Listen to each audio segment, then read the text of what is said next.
අම්මට සිල් කොහමද රජකුමාරියගේ හැඩ උඹලට ඉරිසිය ඇතිනේ. මගේ පාටටම හරින පාපිස්ස හම්බුනේ මට. මොකද්ද උඹ කල්ලකින් කරන්නේ ඈ?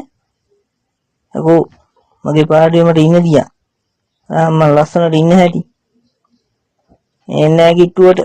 මම මේ මලකුත් ගෙනත් තියාගෙන තියෙන ළඟි. පුද සුනක නිසල බව කියාගෙන ඉන්නේ.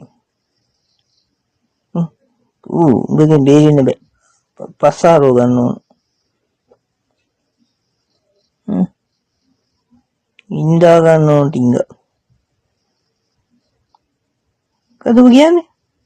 ඒ පාඩුවේ ඉන්න දියා මට වාරෙන් බලන්නකට මා යන ඔබත් එක බෑ.